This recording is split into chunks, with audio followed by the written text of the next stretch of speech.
Hello everyone, आज इस video में हम करने वाले हैं यार प्रीवियस ईयर क्वेश्चन करेंगे और रे ऑप्टिक्स के करने वाले हैं। एक इम्पोर्टेंट चैप्टर और बड़ा चैप्टर है, तो इसके जो प्रीवियस ईयर क्वेश्चन है वो 2 या 3 पार्ट के अंदर ख़त्म होंगे। तो आज हम फर्स्ट पार्ट कर रहे हैं प्रीवियस ईयर क्वेश्चन का। क्लास 12 फिजिक्स का ये 9th चैप्टर है, ठीक है बेटा। और इसके बाद जो है लगभग सिर्फ 5 चैप्टर के प्रीवियस ईयर बचने वाले हैं, वो भी आप लोगों के बहुत जल्द अपलोड हो जाएंगे।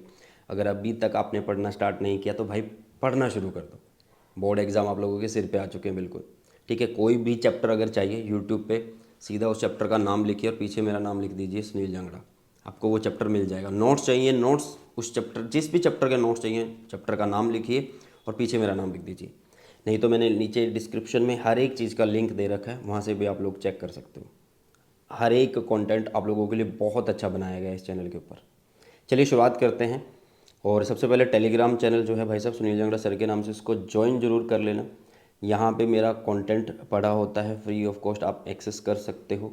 यूट्यूब से भी मिल जाता है, बट कई बार क्या होता है कि यूट्यूब की तरफ से नोटिफिकेशन नहीं आता है, बट यहाँ पे नोटिफिकेशन यार सबसे पहले आता है, ठीक है। और टेलीग्राम पे, सॉरी टेलीग्राम नहीं, इंस्टाग्राम पे जो मेरा हैंडल है वो है सुनील जांगड़ा 26 के नाम से। अगर आप लोगों को फिजिक्स के रिगार्डिंग कोई भी दिक्कत आ रही है, कोई भी परेशानी आ रही है, तो आप मुझे यहाँ पे कनेक्ट कर सकते हैं, ठीक है। अगर आपको नीड है, नहीं तो कोई दिक्कत नहीं है ना। तो भाई ये जरूर से ज्वाइन कर लेना, ठीक है। चलिए शुरुआत करते हैं बिना किसी देरी के आज की क्लास को, और पहले क्वेश्चन की तरफ बढ़ते हैं। Define the term focal length of a mirror with the help of ray diagram obtain the relation between इस focal length and radius of curvature. देखो यार, ये बोल रहा है कि आप फोकल लेंथ डिफाइन करो, ठीक है। डेफिनेशन तो तुम लोग कर ही लोगे। क्या होता है फोकल लेंथ यार? जो फोकस और पोल होता है ना, उसके बीच का डिस्टेंस, ठीक है। Distance between the principal focus and pole of the mirror is called focal length.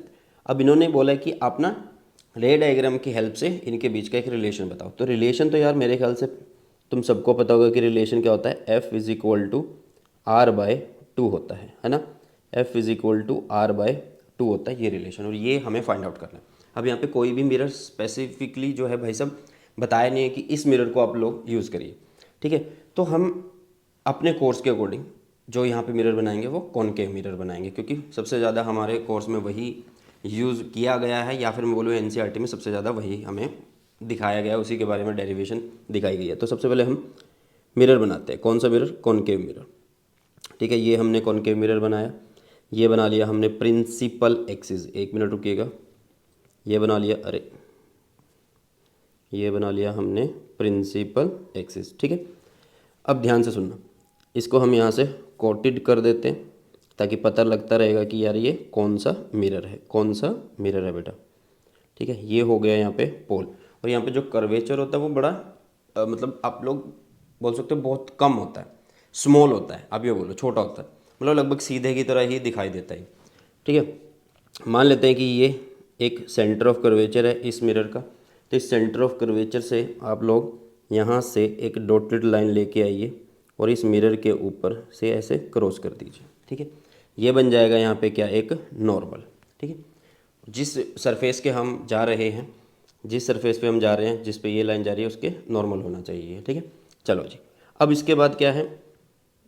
C and P के बीच में आता है कौन? सी एंड पी के बीच में आता है यार कौन? हमारा फोकस, ठीक है, ठीक है। और इनके बीच की जो लेंथ होती है, ये वाली जो लेंथ होती है, इसको बोला जाता है फोकल लेंथ। अच्छा, यहाँ पे ना ये जो नोटेशन है वो एक जैसी हो चुकी है, तो इसको मैं कैपिटल एफ का नाम दे देता हूँ, ठीक है। अब सही है। अब हमें तो एक रिलेशन निकालना है। तो भाई एक रे आ रही है, यहाँ पे फॉल कर रही है वो, ठीक है। जो पैरेलल रेज होती हैं वो कहाँ से निकल जाती हैं? वो फोकस से निकल जाती हैं। कहाँ से निकल जाती हैं भाई साहब? वो फोकस से निकल जाती हैं। अब ध्यान से देखना यार, ध्यान से देखना कि एक तरीके से हुआ क्या कि ये रे यहाँ पे फॉल हुई इस सरफेस के ऊपर, इस सरफेस के ऊपर, और यहाँ पे वापस हो गई, इस साइड ये वापस हो गई, ठीक है। तो रिफ्लेक्शन में हमने पढ़ा भी था, ठीक है, कि भाई ये एंगल ऑफ इंसिडेंस जो होगा वो एंगल ऑफ रिफ्लेक्शन के बराबर होगा, है ना। Angle of incidence is equal to angle of reflection. चल, अब अगर यहाँ का एंगल थीटा है तो ये एंगल थीटा होगा यार, क्यों? क्योंकि ये दो पैरेलल लाइंस है, तो यहाँ का एंगल भी हम बोल सकते हैं कि ये थीटा है। अब यहाँ पे जितने भी यार, देखो मैं 2-3 चीज़ें यहाँ पे लिख रहा हूँ कि अपर्चर जो है वेरी स्मॉल है, ठीक है। अपर्चर जो है वेरी स्मॉल है, अपर्चर इज़ वेरी स्मॉल, इससे क्या पता लग रहा है, इससे क्या पता लग रहा है? पहली चीज़ कि अगर मान लो मैं यहाँ से कोई भी एक चीज़ ऐसे परपेंडिकुलर डालूँ इसके ऊपर, पी डैश अगर लिखूँ, तो इसका मतलब है यार पी, या फिर मैं पी डैश की बात कर रहा हूँ तो वो एक ही बात है, वो दोनों बराबर हैं। ठीक है, वो दोनों बराबर हैं। ओके, इसका मतलब ये है। समझ में आ रही है चीज़ें? समझ में आ रही है? चलो जी, अब ध्यान से देखना। अब ये चीज़ तो हमें पता लग गई। अब हम करें क्या? हमें तो एक रिलेशन निकालना। देखो यार, सी से पी का डिस्टेंस ये सबको पता होगा कि कितना होता है, ये आर होता है, और ये डिस्टेंस एफ होता है पी से एफ के बीच का। ठीक है, अब हम सब सिंपल से एक काम करते हैं कि ये यूज़ कर लेते हैं ना भाई, ये ट्रायंगल यूज़ कर लेते हैं, एक ये ट्रायंगल यूज़ कर लेते हैं। बट यहाँ का एंगल कितना होगा? अरे भाई, ये एक स्ट्रेट लाइन मतलब पैरेलल लाइन है ये दो, यहाँ पे एंगल 2 थीटा, तो यहाँ पे भी तो 2 थीटा होगा, तो ये भी एंगल कितना हुआ? 2 थीटा। बस अब हमारा काम हो चुका है। अब हम क्या करेंगे? tan 2 थीटा निकाल लेंगे। चलो जी, तो कितना होगा tan 2 थीटा? परपेंडिकुलर बाय में बेस, बेस कितना है? बेस कितना है यार? बेस कितना होगा? P dash F, P dash F. ठीक है, पी डैश एफ। और अगर मैं दूसरे ट्रायंगल यूज़ करो, tan थीटा निकालूँ तो कितना होगा? एन पी डैश अपॉन में पी डैश सी होगा। अब यहाँ पे एंगल जो है वेरी स्मॉल है। एंगल्स जो हैं वो कैसे हैं भाई साहब? Angles are very small, angles are very small, बहुत ज़्यादा वो स्मॉल हैं भाई साहब। तो इसका मतलब आप क्या कर सकते हो, जो tan 2 थीटा है उसको आप कैसे लिख सकते हो? इसको आप लिख सकते हो 2 थीटा से। कितना होगा? एन पी डैश अपॉन में पी डैश एफ, है ना। और जो tan थीटा है उसको आप क्या लिख सकते हो यार? थीटा लिख सकते हो, है ना। तो एन पी डैश अपॉन में पी डैश सी, ये हो गया। तो क्या आप लोग यहाँ से एक रिलेशन बना सकते हो कि देखो यार ये थीटा की वैल्यू आ चुकी है ना, तो यहाँ पे पुट कर दो। चलो जी, ये बन गया 2 एन पी डैश अपॉन में P dash C is equal to N P dash upon में पी डैश एफ। तो एन पी डैश कट हो गया। अब पी डैश और पी सेम है, तो पी डैश कौन है भाई? पी डैश सी कौन है? वो तो आर है, रेडियस ऑफ कर्वेचर। तो 2 बाई आर आ गया। इधर कितना आया? 1 by P dash F. P dash F कौन है? वो स्मॉल एफ है।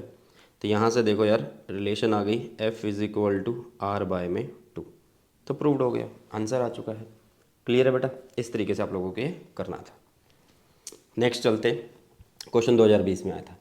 थोड़ा सा टाइम लगेगा क्योंकि हर एक चीज़ में ना करवा के दिखा रहा हूँ यहाँ पे, ये नहीं कि चलो यार हो गया बस बात खत्म, ऐसा नहीं है।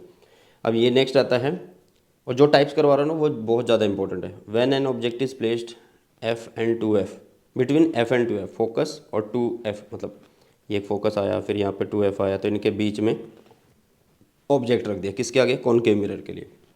Would the image formed be real और वर्चुअल, डिमिनिश्ड एंड मैग्नीफाइड? देख लेते हैं, एक बार बना के देखते हैं। ठीक है, वैसे तो देखो यार सारी चीज़ें तुम्हें याद होनी चाहिए कि एफ और 2f के बीच में तो कैसी इमेज बनती है। देखो यार, हम सबसे पहले एक प्रिंसिपल एक्सिस बनाते हैं। हमने यहाँ पे क्या बना लिया? एक यहाँ पे बना लिया हमने एक ये सही है ना? जस्ट अ मिनट, ये बना देते। थोड़ा सा तुम्हें ज़्यादा कर्व्ड दिख रही होगी, कोई बात नहीं। अब यहाँ पे देखो कौन सा मिरर है? ये कॉनकेव मिरर है। ठीक है, तो रिफ्लेक्टिंग पार्ट अंदर की तरफ होगा, रिफ्लेक्टिंग पार्ट क्या होगा? अंदर की तरफ होगा। मान लो एक ऑब्जेक्ट इसके आगे रखा हुआ है, ठीक है, एक ऑब्जेक्ट इसके आगे, मान लो ये एफ है यार और ये 2f है। ठीक है, ये एफ और 2f है, इनके बीच में यहाँ पे कहीं ना कहीं हमने ऑब्जेक्ट रख दिया, उन्होंने बिटवीन बोला है, तो यहाँ पे एक ऑब्जेक्ट रख दिया। इस ऑब्जेक्ट का नाम है ए बी। यहाँ से एक रे कहाँ जाएगी यार? प्रिंसिपल एक्सिस के पैरेलल जानी चाहिए, और वो चली जाएगी कहाँ से? फोकस से बाहर, फोकस से यहाँ जाएगी। ठीक है, इतना तुम्हें आना चाहिए। उसके बाद ये चली गई यहाँ पे पोल पे, और ये इतने ही एंगल पे रिफ्लेक्ट होके ऐसे आ गई। इतने ही एंगल पे इसको बना दो यार, शायद इतने एंगल पे ये हो चुकी है। ठीक है, शायद ये इतने एंगल पे ही, शायद से यहाँ पे वो एंगल बनता होगा, यहाँ पे है ना, यहाँ तक पे। तो इमेज देखो यार नीचे की साइड बनेगी आपकी। इमेज कहाँ बन रही है? नीचे की साइड आप लोगों की इमेज बन रही है। ठीक है, अब ये इमेज जो है ना ऑब्जेक्ट से बड़ी है। ठीक है, और असली में जो है भाई साहब रेज जो हैं वो कट हो रही हैं, एक्चुअल में मीट हो रही हैं। तो इमेज जो बन रही है वो कैसी है? पहली बात तो भाई वो रियल है, इमेज कैसी है? रियल है। और कैसी है? अब ये छोटी नहीं बनी, उससे बड़ी बनी है तो आप इसको मैग्नीफाइड बोलोगे, उससे बड़ी बनी है तो आप इसको मैग्नीफाइड बोलोगे। ठीक है, अब यहाँ पे ना रे डायग्राम बनाने की ज़रूरत नहीं थी, ठीक है, वो तो मैंने तुम्हें बना के दिखा दिया, वैसे तुम्हें याद होना चाहिए, ठीक है। 2015 कंपार्टमेंट दिल्ली वाले एग्ज़ाम के अंदर ये क्वेश्चन आया था, ठीक है बेटा। चलो अब आगे की तरफ बढ़ते हैं।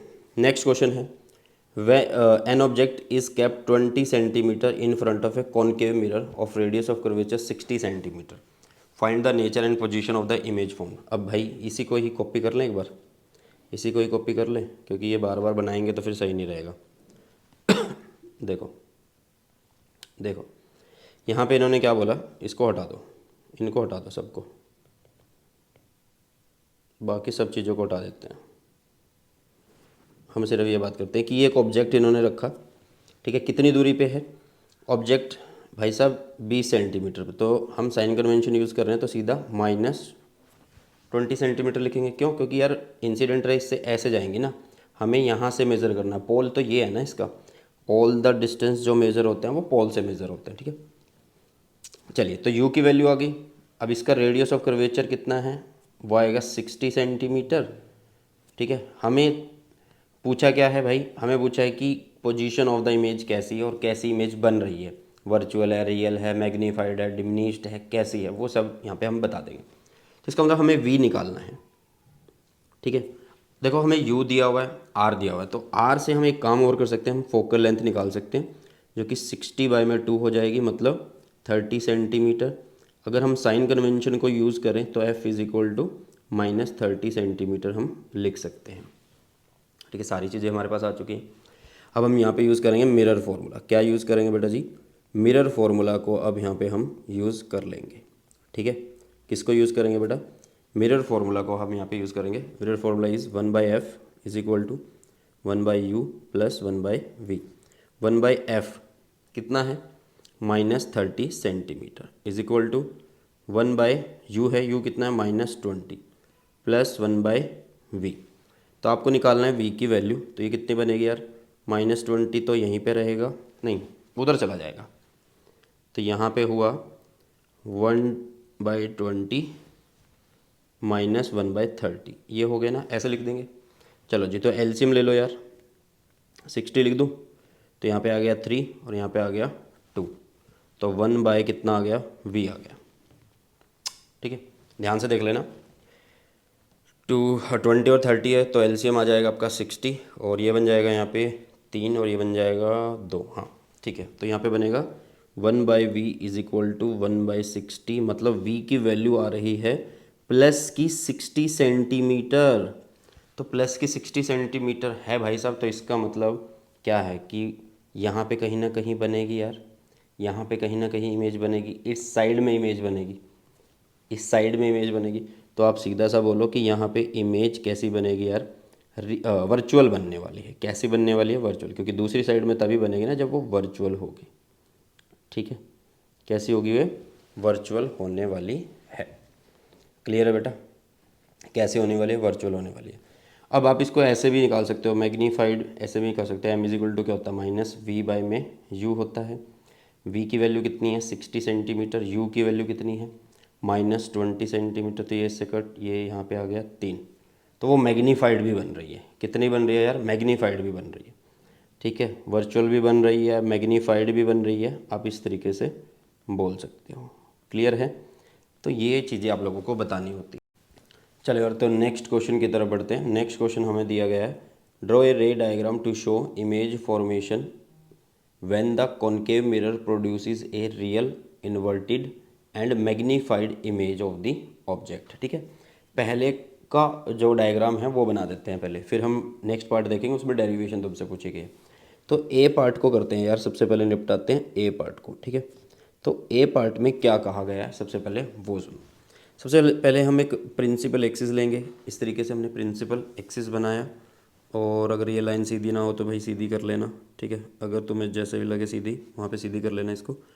और ये बना दिया हमने यहाँ पे, क्या ये बना दिया भाई साहब हमने यहाँ पे कॉनकेव मिरर, ठीक है, जस्ट लाइक दिस, ये है कॉनकेव मिरर। और यहाँ पे आ गया, यहाँ पे क्या आ गया भाई साहब, पोल आ गया। क्या आ गया यहाँ पे, पोल आ गया, ठीक है। ये है हमारे पास क्या भाई साहब, पोल, ठीक है। हमने ये बना दिया यहाँ पे फोकस, यहाँ पे फोकस बना देते हैं, यहाँ पे कहीं ना कहीं सेंटर ऑफ कर्वेचर बना देते हैं, और यहाँ पे हमने बना दिया ऑब्जेक्ट। यहाँ पे हमने बना दिया ऑब्जेक्ट। ऑब्जेक्ट का नाम रख देते हैं, ऑब्जेक्ट का नाम है ए बी। ये ऑब्जेक्ट का नाम है भाई साहब, ठीक है। तो क्या करो, एक रे इसको बिल्कुल प्रिंसिपल एक्सिस के पैरेलल निकालो, ठीक है। और जो पैरेलल रेज है वो कहाँ से चली जाएगी यार, फोकस से होके निकल जाएगी, ऐसे ऐसे फोकस से होके निकल जाएगी, ठीक है। तो ये फोकस से होके निकल गई। नेक्स्ट हमने यहाँ से यहाँ डाली पोल पे, ठीक है। और ये इतने ही एंगल पे रिफ्लेक्ट होके यहाँ आ गई, इतने ही एंगल पे रिफ्लेक्ट होके ये यहाँ पे आ गई। देख लेना इतना ही एंगल बन रहा है क्या, ये वाला जो एंगल है कि ये सेम एंगल बन रहा है, इतने एंगल पे तुम्हें बनाना है, ठीक है। तभी तुम्हारे पास क्या बन गई, एक इमेज बन गई। और ये इमेज जो बनी है यार, ये रियल इमेज है, क्योंकि एक्चुअल में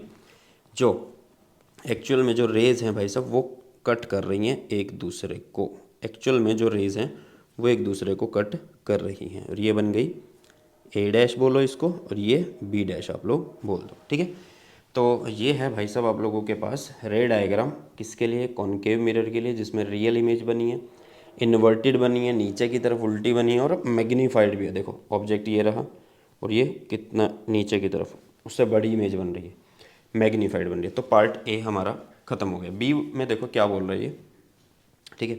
अब ये बी में क्या बोल रहा है, अब ये बोल रहा है कि obtain the mirror formula and right the expression for linear magnification. तो इसी को ही कॉपी कर लेते हैं एक बार, ठीक है, इसी को ही कॉपी कर लेते हैं। ओके चलो यार, और यहाँ पे हमने इसको पेस्ट कर दिया। बी पार्ट पे हम चलते हैं, किस पे चलते हैं यार, बी पार्ट पे अभी हम चलते हैं। तो यहाँ पे आपको मिरर फॉर्मूला बताना है, तो नेमिंग पूरी कर लेते हैं सबसे पहले, नेमिंग पूरी कर लेते हैं सबसे पहले। देखो इस नाम को हम कुछ भी दे देते हैं, बोल देते हैं कि ये एन है, ठीक है। और ये कौन है भाई, ये है हमारे पास यू, ये कौन है, यू है हमारे पास। ये हमारे पास कौन है, फोकल लेंथ हो गई। और ये हमारे पास कौन हो गया, इमेज डिस्टेंस हो गया, ठीक है। ये हमारे पास कौन हो गया, इमेज डिस्टेंस हो गया, ठीक है। और यहाँ पे अपर्चर जो है इज़ वेरी स्मॉल। अपर्चर कैसा है यार, वेरी स्मॉल है, अपर्चर इज़ वेरी स्मॉल, ये याद रखना, ठीक है। ये चीज़ें क्यों बता रहा हूँ, क्योंकि ये सीधे की तरह बिहेव करेगा, फिर ये किसकी तरह बिहेव करेगा, सीधे की तरह बिहेव करेगा, ठीक है। मैं इसको सीधा मानूंगा फिर। चलो जी अब ध्यान से देखना, अब करना क्या है, आपको करना क्या है, अब यहाँ पे ना सिमिलर ट्रायंगल ढूंढो। कि कौन से ट्रायंगल ढूंढो यार, सिमिलर ट्रायंगल ढूंढो। ये पहला स्टेप होता है हमारा कि आपको सिमिलर ट्रायंगल ढूंढने होते हैं। सिमिलर ट्रायंगल मिले तो उनकी जो कंडीशन होती है, ठीक है, वो हम लगा देते हैं। जैसे कि अगर मैं यहाँ पे सिमिलर ट्रायंगल की बात करूँ तो कौन कौन से हैं, ये एक ट्रायंगल है, ये सिमिलर है यार इस ट्रायंगल के साथ। मतलब आप लोग बोल सकते हो कि ट्रायंगल ए, एक मिनट, हाँ, triangle A dash B dash P and triangle A B P जो है वो सिमिलर है, ठीक है। वो कैसे हैं, सिमिलर है। तो इनकी जो ब्रांचेस के रेशो वाली कंडीशन होते हैं वो हम लगा देते हैं, ठीक है। क्या होती है वो, कि देखो यार अगर ये ट्रायंगल और ये ट्रायंगल अगर सिमिलर है तो इसका और इसका रेशो रखेंगे हम, ठीक है। A dash B dash upon में मैं रख दूंगा A B is equal to क्या होगा, इज इक्वल टू रखो पी बी डैश अपॉन में पी बी, अपॉन में पी बी। परपेंडिकुलर का रेशो, जो लेंथ्स हैं उनका रेशो, जो हॉरिजॉन्टल है, ठीक है। और कौन सा ट्रायंगल है जो भाई यहाँ पे सिमिलर हो सकता है, शायद ये ट्रायंगल सिमिलर है। देखो ये ट्रायंगल सिमिलर है, ये एंगल सेम, ये एंगल सेम, ये 90 डिग्री, ये 90 डिग्री, ठीक है, ये है ये। चलो जी, तो इसका मतलब यहाँ पे ट्रायंगल जो हैं कौन कौन से ट्रायंगल, एक मिनट रुकिएगा, यहाँ पे कौन कौन से ट्रायंगल है, ट्रायंगल मैं बना देता हूँ इसको A dash B dash F and triangle कौन सा बनाए अभी हम, एन पी एफ, ये जो है भाई सिमिलर है, ठीक है। और मैंने अपर्चर वेरी स्मॉल माना है तो इसलिए मैं यहाँ पे इसको सीधा ही मान रहा हूँ, इसको मैं सीधा ही मान रहा हूँ, ठीक है। वैसे भी बहुत छोटे एंगल्स होते हैं, अपर्चर बहुत ज़्यादा स्मॉल होता है तो वो सीधा ही लगेगा तुम्हें, ठीक है। चलो जी अब ध्यान से देखना यार, अब ध्यान से देखना इसको क्या करना है हमने। तो वही रेशो निकालेंगे, A dash B dash upon में N P is equal to क्या होगा, एफ बी डैश अपॉन में होगा और पी एफ अपॉन में पी एफ। तो ये पहली कंडीशन, ये दूसरी कंडीशन, ठीक है, मतलब इक्वेशन। अब एन पी तो दिख ही रहा है यार तुम्हें यहाँ पे, एन पी जो है वो किसके बराबर है, वो तो ए बी के बराबर ही है भाई, ध्यान से देखो, N P is equal to A B, ये पैरेलल रेज ही तो चल रही है, तो ये इसके बराबर है, ठीक है। तो इसका मतलब आप लोग यहाँ पे बोल सकते हो कि एन पी को आप ए बी कर दो। तो पहली और दूसरी इक्वेशन से तुम्हें क्या मिल रहा है, from first and second, from first and second equation से हमें क्या मिल रहा है, हमें मिल रहा है पी बी डैश अपॉन में P B is equal to F B dash upon में पी एफ, यही मिल रहा है। अब ध्यान से देखो यार, पी बी डैश कौन है, पी बी डैश तो ये रहा इमेज डिस्टेंस, पी बी कौन है, object distance, F B dash कौन है, ये है एफ बी डैश, ये है, ये नहीं पता हमें, तो ये कैसे मिलेगा। अगर मैं पी बी डैश में से माइनस कर दूं पी एफ को, अगर मैं देखो यार यहाँ पे एफ बी डैश अगर मुझे निकालना है तो इसको मैं ऐसे लिख दूं कि अगर मैं पी बी डैश में से माइनस कर दूं पी एफ को तो मुझे एफ बी डैश मिल जाएगा, क्या ही दिक्कत है भाई, इतने डिस्टेंस में से मैंने इतना डिस्टेंस घटा दिया तो मुझे ये मिल गया ना, ठीक है, तो वो मैंने लगा दिया। अब कुछ भी नहीं करना आपको, साइन कन्वेंशन यूज़ करनी है। क्या यूज़ करना बेटा, साइन कन्वेंशन आप लोगों को यहाँ पे यूज़ करनी है, तो कर देते हैं साइन कन्वेंशन को यूज़। चलो जी, तो बताओ फिर क्या होने वाला है, देखो ध्यान से, यहाँ पे अगर हम देखें साइन कन्वेंशन के अकॉर्डिंग पी बी डैश कितना है, माइनस वी होगा, पी बी कितना है, नहीं पी बी डैश, हाँ बी वहाँ तक, हाँ पी बी कितना होगा, माइनस यू होगा, क्योंकि इंसिडेंट रे के अपोजिट हम जा रहे हैं, ठीक है। पी एफ कितना होगा यार, P F is also minus F, ठीक है, बाकी सारी चीज़ें हैं ही हैं, पुट कर दो।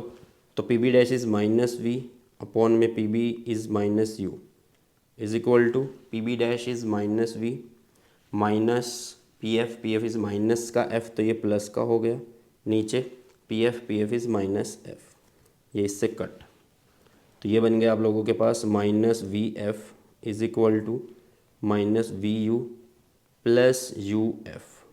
सिंप्लिसिटी के लिए हम इसको यू वी एफ से डिवाइड कर रहे हैं दोनों साइड, ठीक है, दोनों साइड। तो जो कट हो रहा है वो कट कर दो, यू से यू कट हो रहा है, एफ से एफ कट हो रहा है, यू से यू कट हो रहा है, वी से वी कट हो रहा है, और वी एफ से वी एफ कट हो रहा है, ठीक है।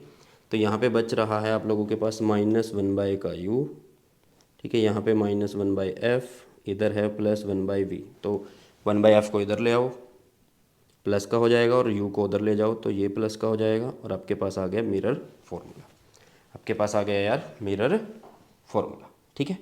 अब इसने साथ में क्या पूछा था, यहाँ पे मैग्नीफिकेशन पूछी हुई है, क्या पूछी है यार, लीनियर मैग्नीफिकेशन। तो मैग्नीफिकेशन को सिर्फ राइट करना है, लिखना है।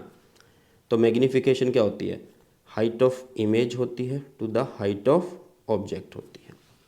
आप इसको ऐसे भी लिख सकते हो कि ये माइनस वी बाय में यू होती है, माइनस वी बाय में यू होती है, ठीक है। समझ में आ रही है चीज़ें, देखो ना यहाँ पे इमेज कहाँ है, नीचे की तरफ बन रही है, ऑब्जेक्ट ऊपर की तरफ है, तो इमेज की हाइट अपॉन ऑब्जेक्ट की हाइट। अब इमेज नीचे तो माइनस ले सकते हो आप, ठीक है। अब ये दोनों इधर हैं तो ये माइनस माइनस प्लस होके जो माइनस बनता है वो इधर ही ट्रांसफ़र हो जाता है।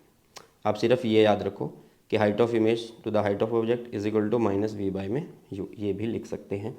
समझ में आया, कॉनकेव मिरर की बात हो रही थी, ठीक है। और ये सबके लिए एप्लीकेबल है, सिर्फ साइन कन्वेंशन यूज़ करनी है। वर्चुअल इमेज आएगी तो उसमें मैग्नीफिकेशन प्लस में आती है, ठीक है, रियल के फॉर्म में नेगेटिव होती है। चलो आगे बढ़ते हैं, तो ये पीडीएफ आपको मिल जाएगी यार। नेक्स्ट है मोनोक्रोमेटिक लाइट ऑफ वेवलेंथ। यहाँ पे आप लोगों को ना वेवलेंथ दी हुई है एक लाइट की, ठीक है, जो कि है 589 nanometer, is incident from air on a water surface if mu for water, मतलब म्यू दे रखा आप लोगों को, रिफ्रैक्टिव इंडेक्स दे रखा 1.33, find the wavelength frequency and speed of the refracted light. सबसे पहली बात यार, फ्रीक्वेंसी तो सेम रहती है किसी भी मीडियम में चले जाएं, एयर से वाटर, वाटर से आगे किसी में जा रहे हो, लाइट मतलब फ्रीक्वेंसी सेम रहेगी। तो पहले फ्रीक्वेंसी निकाल लेते हैं। सी का फॉर्मूला क्या होता है, फ्रीक्वेंसी लैम्डा, तो फ्रीक्वेंसी का क्या होगा, सी बाय में लैम्डा होगा, यही होगा, ठीक है। तो सी कौन है, स्पीड ऑफ लाइट 3 × 10⁸। लैम्डा कौन है यार, ये दे रखा है ना, ये एयर में दे रखा है, ये जो है ये एयर में दे रखी है आप लोगों को, लाइट ऑफ वेवलेंथ, ठीक है, ये एयर में है। तो यहाँ पे हम लिखेंगे 5, 8, 9, जो साथ में नैनो है वो उसको यहाँ पे +9 कर देंगे, जो नीचे 10 - 9 है उसको ऊपर की तरफ रख दिया। मैं इसको ऐसे कर दूँ, देखो आप इसको लिखना ऐसे चाहोगे 3 × 10⁻17 आप इसको ऐसे लिखोगे, और आप इसको ऐसे ऐसे लिख दोगे, लेकिन आप सीधा इसको ऐसे लिख दो, 3 जीरो इसमें से हटा दो, मतलब ऐसे लिख दो 3000 इसको बनाओ और इसको 14 कर दो। ऐसा क्यों? क्योंकि नीचे ना 5, 8, 9 है तो वो ईजिली इसको डिवाइड कर देगा, ठीक है। और ये आएगा आप लोगों के पास, 1 मिनट रुको, 3000 को अगर मैं डिवाइड करता हूँ यार 5, 8, 9 से, तो 5.09 आ रहा है, ठीक है, 5.09 आ रहा है। 5.09 इंटू 10⁻14 हर्ट्ज हो जाएगा, ठीक है। ये है हमारा फ्रिक्वेंसी का आंसर, मतलब फ्रिक्वेंसी उसने निकालने को तो बोली थी, हालांकि चेंज नहीं होते, बट वो एक वैल्यू पता होनी चाहिए हमें, ठीक है। वेवलेंथ कैसे निकालेंगे यार? वेवलेंथ तो अगर तुम्हें स्पीड पता है, फ्रिक्वेंसी तुम्हें पता लगे तो वेवलेंथ निकाल सकते हो, लेकिन पहले हम स्पीड भी तो निकाल लें। किसकी? Speed of the refracted light. तो देखो यार, म्यू का फॉर्मूला होता है C/V। वी कौन है? मीडियम में स्पीड, तो वी निकाल लेंगे, C/म्यू कर देते हैं। सी कितना है? 3 × 10⁸ मीटर पर सेकेंड, नीचे म्यू इज़ 1.3, सॉरी 1.33। तो डिवाइड कर दो यार इसको, 3 को डिवाइड करो 1.33 से, तो ये बन जाएगा आप लोगों के पास 2.5, 1 मिनट, इसको लिखो आप, अगर मैं 7 मतलब ये पूरे ये हटा दूँ ना, ये पूरे पीछे वाले जो नंबर है, अगर मैं इनको राउंड ऑफ कर लूँ, 7 इनको हटा दूँ, 9 को हटा दूँ, अब इसको क्या करो 2.25 लिख लो या 2.26 लिख लो, एक ही बात है। 2.26 लिख लेते हैं हम, ठीक है, साथ में इंटू 10⁸ क्या है ये? स्पीड है तो मीटर पर सेकंड हम लिखेंगे, ठीक है। ये आ गई भाई साहब आप लोगों के सामने। अब उसने बोला था वेवलेंथ निकाल दो मीडियम की, तो वेवलेंथ निकालेंगे मीडियम की कैसे यार? ध्यान से देखो, तो हम क्या करेंगे, स्पीड को डिवाइड कर देंगे फ्रीक्वेंसी से, स्पीड को डिवाइड कर देंगे फ्रीक्वेंसी से, यही होगी ना। तो स्पीड कितनी है मीडियम के अंदर? 2.26 इंटू 10⁸, फ्रीक्वेंसी कितनी आई है? 5.09 इंटू 10⁻14, ठीक है। बस इसको डिवाइड करना, और जल्दी से इसका आंसर जो है भाई कमेंट सेक्शन में ज़रूर बताना मुझे, इसका आंसर जो है कमेंट सेक्शन में ज़रूर बताना मुझे, ठीक है।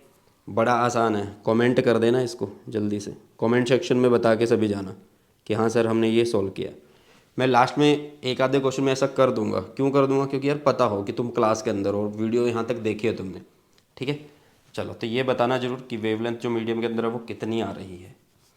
Next, A point source of light is placed at bottom of A tank filled with water. पहली बात तो टैंक बना लेते हैं यार, ये एक टैंक हमने बनाया जस्ट लाइक दिस, ये ना वाटर से भरा पड़ा है, अरे ये पानी से भरा पड़ा है भाई साहब, तो नीली बना लेते हैं, ठीक है, ये पानी से भरा पड़ा है।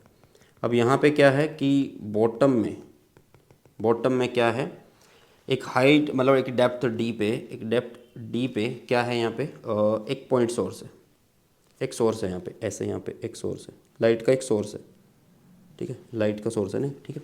अब ये बोल रहे हैं कि the area of the surface of water through which light from the surface can emerge, मतलब यहाँ से जो लाइट आएगी ना वो इस वाटर का कितना एरिया कवर कर रही होगी वो तुम्हें निकालना है। बड़ा आसान है, कैसे? यहाँ पे TIR यूज़ करेंगे। देखो यार, सबसे पहले डेप्थ बना लेते हैं कि कितनी डेप्थ पे है ये है D डेप्थ पे, कितनी डेप्थ पे है ये? यहाँ पे ये D डेप्थ पे है, ठीक है। लाइट गई यहाँ से, लाइट यहाँ पे गई, ठीक है, यहाँ पे बना दिया हमने नॉर्मल। मान लो कि यहाँ से अगर मैं बोलता हूँ कि इसके बाद जो लाइट है वो ऐसे हो जाती है, ऐसे, क्योंकि अगर लाइट ऐसे हो गई है तभी तो वो कवर कर रही है ना एक एरिया, ठीक है। तो यहाँ पे ये एंगल ऑफ रिफ्रैक्शन हो चुका है 90 डिग्री, और उस टाइम पे ये एंगल क्या बोलोगे आप? क्रिटिकल एंगल बोलोगे, तो इसको मैंने क्रिटिकल एंगल बोल दिया। सेम दूसरी साइड भी ऐसा ही होगा कि लाइट यहाँ से जब जा रही है, ठीक है, यहाँ से जब जा रही है तो इसके बाद इस पॉइंट पे वो क्या हो रही है? 90 डिग्री ऐसे हो रही है, मतलब angle of refraction is 90 degree हो रहा है। तो उस टाइम पे यहाँ पे जो एंगल होगा वही यहाँ पे एंगल होगा, ठीक है। इस इंसिडेंट एंगल को क्रिटिकल एंगल ही बोलते हैं जब एंगल ऑफ रिफ्रैक्शन 90 डिग्री हो जाता है, ठीक है। तो इसका मतलब लाइट सोर्स ने इसी तरीके से हर एक डायरेक्शन में ऐसे ऐसे पॉइंट्स कवर किए और एक सर्कल पूरा कर लिया, ऐसे एक सर्कल उसने पूरा कर लिया, ऐसे एक सर्कल उसने पूरा कर लिया भाई साहब, ठीक है। 1 मिनट रुकिएगा, इसको मैं ऐसे लगा दूँ, ठीक है, इसको मैं ना ऐसे लगा देता हूँ, 1 मिनट, ये सही है। तो ये एक एरिया, एक सर्कल बन चुका है, इसका एरिया हमें निकालना है, इसका एरिया हमें निकालना है भाई साहब, ठीक है। तो मान लो ये जो सर्कल बना है इसका जो रेडियस है वो है भाई साहब आर, या कैपिटल आर तुम लोग लिख सकते हो, ठीक है। तो एरिया तो तुम्हें पता लग जाएगा कि एरिया निकल जाएगा पाई आर का स्क्वायर करने से, बट सबसे पहले ये आर तुम्हें निकालना होगा, ठीक है, ठीक है। सबसे पहले ये आर तुम्हें निकालना होगा। इसके लिए तुम्हें करना क्या है, इसके लिए तुम्हें करना क्या है, एक रिलेशन पता होनी चाहिए किस किस के बीच में, critical angle and refractive index के बीच में। तो वो क्या होती है, sine of angle of critical angle is equal to refractive index, मतलब 1 बाय रिफ्रैक्टिव इंडेक्स, और ये किसका होता है, मीडियम का होता है, ठीक है। तो यहाँ पे देखो यार, sine C is equal to 1/u है, sine C is equal to क्या है, 1/u आप लोगों के पास है।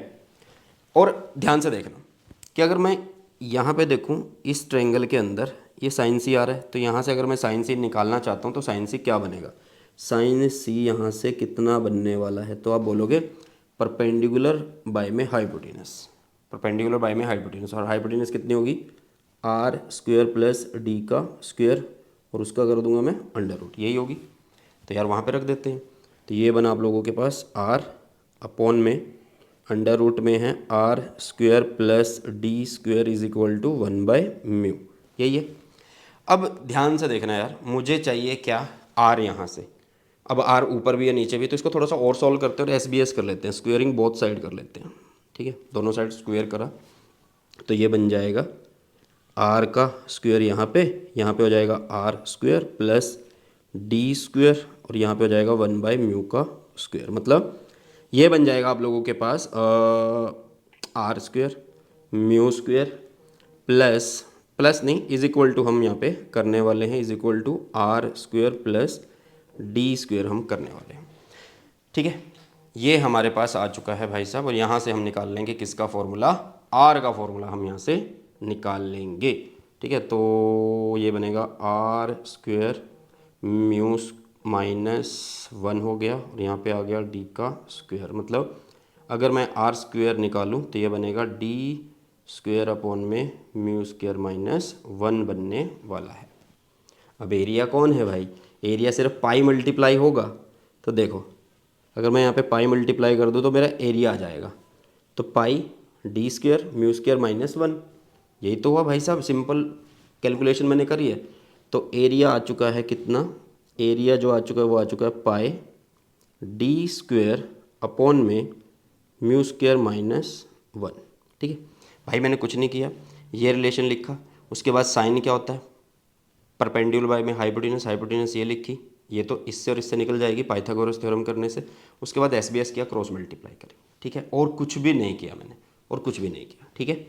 चलो नेक्स्ट क्वेश्चन है आप लोगों के सामने, how does the refractive index of A transparent medium depend on wavelength of incident light used, velocity of light in a glass is, अच्छा पहले जो पार्ट पूछा वो कर लेते हैं। देखो यार, इन्होंने पूछा कि refractive index of A transparent medium और वेवलेंथ जो लाइट हम यूज़ करते हैं उसमें मतलब क्या रिलेशन होता है उनका। देखो यार, हमें पता है कि जो म्यू होता है वो कितना होता है, speed of light in vacuum, नीचे है speed of light in medium, तो म्यू इज इक्वल टू मैं सी को क्या लिख सकता हूँ, फ्रिक्वेंसी लैम्डा जो कि एयर में लिख सकते हैं, नीचे फ्रिक्वेंसी लैम्डा अपॉन मीडियम में हम लिख सकते हैं। तो एफ से एफ कट हो गया, तो जो लाइट जिस मीडियम में हम यूज़ करेंगे ना तो उसके अकॉर्डिंग वो कुछ इस तरीके से रिलेट होती है यार, ठीक है, आप ऐसे बोल सकते हो। क्लियर है, सिंपल है, ठीक है। मतलब आप अगर मीडियम के लिए निकालना चाहते हो तो आप इसको एयर वाली जो है ना उसको डिवाइड कर दो म्यू से, ऐसे बोल दो, इस तरीके से होती है। यहाँ पे velocity of light in glass, मतलब v जो है यहाँ पे वो 2 × 10⁸ मीटर पर सेकेंड यूज़ किया जा रहा है, और सी जो है वो है भाई 3 × 10⁸ मीटर पर सेकेंड यूज़ किया जा रहा है। If the ray light passes from glass to air calculate the value of critical angle. बड़ा आसान है। साइन सी क्या था, 1/μ था। साइन सी क्या था, 1/μ था। ठीक है, अब सबसे पहले हम क्रिटिकल एंगल अगर निकालना चाहते हैं तो हमारे पास म्यू होना चाहिए। तो म्यू कैसे निकलेगा, म्यू तो यार c/v से निकलता ही है, स्टार्टिंग में भी बताया मैंने। हाँ, स्टार्टिंग में बताया। ठीक है, तो ये बन जाएगा 3 × 10⁸, नीचे बनेगा कितना 2 × 10⁸, क्योंकि सारी चीज़ें गिवन है। तो ये इससे कट, ये इससे कट, तो म्यू की वैल्यू कितनी आ रही है, 1.5 आ रही है, या आप बोल सकते हो कि 3/2 आ रही है।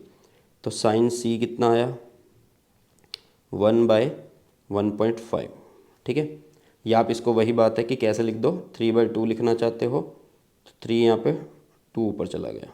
ठीक है, 2 ऊपर चला गया, आप ऐसे कर सकते हो इसको। मतलब c = साइन इनवर्स 2/3।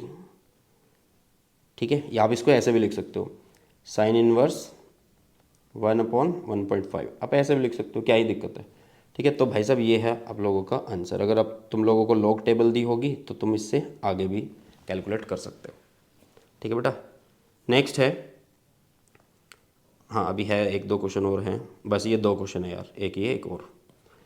हाँ चलो, a ray of light falls on a transparent sphere जिसका रिफ्रैक्टिव इंडेक्स दे रखा वो n की फॉर्म में लिखा हुआ है, at an angle of incidence 60 degree with the diameter A B के साथ ही 60 डिग्री बना रहा है, of the sphere having centre C, इसका सेंटर ये रहा सी।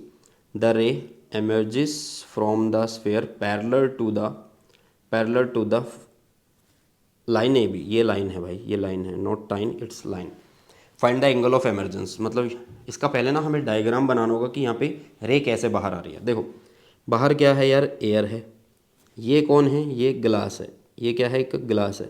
तो मतलब लाइट जो वो रेयर मीडियम से कहाँ जा रही है, डेंसर मीडियम में जा रही है। ठीक है, तो ये रहा सेंटर। देखो जब भी इस तरीके की ये गोलाकार या कर्व्ड सरफेस की चीज़ें होती है तो सेंटर से एक लाइन हम खींचते हैं, वो नॉर्मल बताती है ना। तो यहाँ पे नॉर्मल ऑटोमेटिकली ये है ये। तो अभी भाई यहाँ से रे कहाँ जाएगी, टूवर्ड्स द नॉर्मल शिफ्ट होगी। मतलब सीधी जानी चाहिए थी बट ये टूवर्ड्स द नॉर्मल शिफ्ट हो जाएगी। ठीक है, तो ये लाइट यहाँ से सीधी जाने की बजाय कहाँ चली गई, ये कुछ ऐसी हो गई भाई, मान लेते हैं हम कुछ ये ऐसी हो गई। ठीक है, अब उसके बाद देखो यार, ये उसके बाद देखो उसने क्या बोल दिया। ठीक है, उसके बाद क्या बोल दिया, the ray emerges from the sphere parallel to the line A B. मैं अपनी तरफ से नहीं इसको पैरेलल बनाऊंगा, यहाँ से जब ये बाहर आई तो ये पैरेलल हो गई, यहाँ से जब ये बाहर आई तो ये पैरेलल हो गई। ठीक है बेटा, इसको पैरेलल कर दो, ये इसके पैरेलल हो गई ऐसे। ठीक है, तो यहाँ पे देखो फिर से एक नॉर्मल तो हमें बनाना ही पड़ेगा, यहाँ से ऐसे, अरे यहाँ से ऐसे। ठीक है, एक नॉर्मल बनाना है, ये एंगल आप लोगों के पास आना चाहिए ई। ये एंगल ऑफ एक इंसिडेंस मान लेते हैं। उसके बाद यहाँ से एंगल ऑफ रिफ्रैक्शन हो रहा है तो इसको एक R1 का नाम हम दे देते हैं। ठीक है, अब ध्यान से देखना यार, पहले मैं ना यहाँ पे R1 निकालता हूँ, पहले मैं R1 निकालता हूँ। देखो यार तुम्हें पता है कि म्यू क्या होता है या रिफ्रैक्टिव इंडेक्स क्या होता है, according to Snell's law sine i by में साइन आर। ठीक है, तो R तो हमें निकालना ही है और बाकी चीज़ें हमारे पास आई है ही है, क्योंकि इंसिडेंट एंगल दिया हुआ है 60 डिग्री और n कितना दिया हुआ है, √3। ठीक है, √3। तो साइन R निकाल लेते हैं यार, कितना आने वाला है, साइन 60 कितना होता है, 0, 30, 45, 60, सीधा चलेंगे √3/2। ठीक है, ये होगा √3/2 और यहाँ पे √ पहले से पड़ा हुआ है नीचे, तो ये इससे कट, ये इससे कट। तो साइन R की जो वैल्यू आ रही है वो 1/2 आ रही है। साइन R की जो वैल्यू आ रही है वो 1/2, 0, 30। ठीक है, 0, 30, 45, 60, उधर चलेंगे। और तो इसका मतलब ये किसकी वैल्यू आ गई यार, हमारे पास R की वैल्यू, एक मिनट, हमने साइन R निकालना है ना, और साइन की वैल्यू 1/2 कब होती है, एक मिनट, साइन के लिए निकालना था 1/2, 0, 30 पे होती है, 30 पे होती है। ठीक है, तो आर की वैल्यू यार कितनी होगी, 30 डिग्री हो जाएगी, या R1 बोल दो आप इसको। मतलब ये जो है ये 30 डिग्री आ गया। कितना आ गया यार, ये 30 डिग्री आ चुका है। देखो यार 0, 30, 45, 60, ये 90 होता है। देखो मैं यहाँ पे था 60 पे, इसका मतलब तो मुझे सीधा चलना है, जितनी उंगलियाँ बची हुई हैं, जितनी उंगलियाँ बची हुई हैं, ठीक है, उतनों को अंडर रूट करो। अंडर रूट 3 बाय में जो अंडर रूट 4, तो वो 3/2 बन गया, ठीक है। अब देखो ध्यान से, अब 30 की अगर मैं बात करता हूँ, उससे आगे एक उंगली बची हुई है, तो एक का अंडर रूट किया हमने, 1 मिनट रुको, एक का अंडर रूट किया, नीचे अंडर रूट 4 किया, तो ये कितना होगा 1/2, ठीक है। तो 30 के लिए आ रहा है। ओके चलो, अब ध्यान से देखना। अब यार एक चीज़ देखो, ये ना क्या है, ये एक स्फेयर है, ट्रांसपेरेंट स्फेयर है, ये एक स्फेयर है भाई साहब। इसका ये सेंटर है, तो यहाँ से यहाँ डिस्टेंस, यहाँ से यहाँ डिस्टेंस सेम होगा। अरे भाई यहाँ से यहाँ भी तो सेम होगा, यहाँ से यहाँ भी सेम होगा, तो भाई ये और ये वाली ब्रांच जो है वो सेम हो गई है। ध्यान से देखना भाई, ये वाली ब्रांच, ये वाली जो ब्रांच है, ये वाली और ये वाली ब्रांच इक्वल ही तो हैं। अगर ये वाली ब्रांचेज इक्वल है तो ये एंगल भी तो आप बोल सकते हो कि ये 30 आ रहा है, बोल सकते हो ना कि ये 30 आ रहा है। तो अभी आप लोग क्या लिखो, sine of angle of incidence मतलब 30 लिखो, अपॉन में आप लिखो sine of angle of emergence. किस मीडियम में जा रहे हैं, एयर में जा रहे हैं, तो एयर का रिफ्रैक्टिव इंडेक्स लिखो। नीचे किससे आ रहे हैं भाई, मीडियम से आ रहे हैं, उसका रिफ्रैक्टिव इंडेक्स लिख देंगे। तो साइन 30 कितना होता है, पहले इसको ऐसे लिख दो, साइन 30 अपॉन में sine e is equal to air का 1 और मीडियम जिसमें जा रहे हैं उसका रिफ्रैक्टिव इंडेक्स इज √3 दे रखा, ठीक है। तो बस हो जाएगा ये। कैसे हो जाएगा, ये बन गया साइन 30 इंटू में √3 इज इक्वल टू साइन ई, इतना बना। अब साइन 30 की वैल्यू इज़ 1/2, ठीक है। तो साइन ई की वैल्यू कितनी आ गई है, √3 में √3/2 आ गई है। इसका मतलब ई की वैल्यू कितनी है, 60 डिग्री है। यस और नो, 0, 30, 45, 60, 60 मतलब √3/2। समझ में आ रही है चीज़ें। तो भाई एंगल ऑफ एमर्जेंस जो 60 डिग्री हो चुका है, यही हमसे बोला था। नेक्स्ट और लास्ट क्वेश्चन है आज की क्लास का, ठीक है। Under what condition is the phenomena of total internal reflection of light is observed. अरे भाई सिंपल सा है कि भाई यहाँ पे देखो कंडीशन क्या क्या होती हैं, मैं पूरी चीज़ें करवा रहा हूँ तुम्हें। कंडीशन कौन कौन सी होती हैं, condition for TIR, condition for TIR कौन कौन सी होती है भाई। पहली कंडीशन होती है कौन सी, लाइट जो आपकी कहाँ से कहाँ जानी चाहिए, डेंसर टू रेयर जानी चाहिए। कहाँ से कहाँ जानी चाहिए, डेंसर टू रेयर जो है जानी चाहिए, ठीक है। और उसके बाद क्या है, एंगल ऑफ इंसिडेंस जो होना चाहिए must be greater than critical angle. Angle of incidence must be greater than critical angle, तभी तो उसी मीडियम में वापस आएगी। Obtain the relation between critical angle of incidence and the refractive index of the medium. भाई देखो अब यहाँ पे होगा क्या कि लाइट कहाँ से कहाँ जाएगी, डेंसर से रेयर मीडियम में जाएगी, डेंसर से रेयर मीडियम में जाएगी। तो मैंने रेयर कौन माना, एयर मान लिया, ठीक है, एयर मान लिया। तो जिस मीडियम से लाइट चल रही है, डेंसर से चल रही है, रेयर में जा रही है, तो रिफ्रैक्टिव इंडेक्स किसका लिखेंगे, refractive index of air upon में रिफ्रैक्टिव इंडेक्स ऑफ मीडियम, ठीक है, इज इक्वल टू। अब मान लो यार ऐसे ही बना है कुछ डायग्राम, कुछ ऐसा है, ध्यान से सुनना कि भाई यहाँ पे एयर है, यहाँ पे वाटर है, सुनना बिल्कुल ध्यान से, और यहाँ से लाइट चली, ऐसे फॉल करी और इसके बाद वो ऐसे बेंड हो गई, ठीक है। नहीं, डेंसर से रेयर जा रही है ना, हाँ, अवे फ्रॉम द नॉर्मल वो शिफ्ट हो गई है, ठीक है, ऐसे हो गई, ठीक है। ये लाइट जा रही है ऐसे, मान लो ये एंगल ऑफ इंसिडेंस है, ये एंगल ऑफ क्या है भाई साहब, रिफ्रैक्शन है, ठीक है, रिफ्रैक्शन है। अब एक कंडीशन आती है कि जब आपका रिफ्रैक्शन वाला जो एंगल है ना वो बिल्कुल ऐसे हो जाता है, इसके बिल्कुल मतलब R जो है 90 हो जाता है, उस टाइम पे I की वैल्यू को हम C बोलते हैं, मतलब उसको एक नाम दे देते हैं क्रिटिकल एंगल। तो बस अब लाइट कहाँ से कहाँ जा रही है, वाटर टू एयर में जा रही है, तो जिसमें जा रही है उसको ऊपर लिखते हैं, नीचे मीडियम, तो sine of angle of incidence upon में sine of angle of refraction लिख दिया। अब एयर का मान लेते हैं 1 है भाई रिफ्रैक्टिव इंडेक्स, मीडियम का मान लिया हमने म्यू है, और अब जो sine of angle of incidence था वो बन चुका है क्रिटिकल एंगल, क्योंकि नीचे जो है वो साइन 90 हमने बोल दिया, क्योंकि आर जो है वो 90 हो चुका है। तो 1/μ इज इक्वल टू साइन सी आ चुका है। ठीक है, तो एक रिलेशन भी जो है भाई साहब हमने फाइंड आउट कर दिया है। क्लियर है बेटा? तो ये है आज की वीडियो, आज की class part 1 previous year question of ray optics. 2 या 3 पार्ट, मतलब मैक्सिमम 3 पार्ट होंगे, उससे ज़्यादा नहीं होंगे। कैसी लगी वीडियो कमेंट सेक्शन में ज़रूर बताना, और इसकी जो PDF है टेलीग्राम चैनल पे मिल जाएगी। इसी के साथ इस वीडियो सेशन को करते हैं समाप्त। मिलते जल्दी से नए सेशन में। सो वो वाइट टेक केयर, जय हिंद, वंदे मातरम।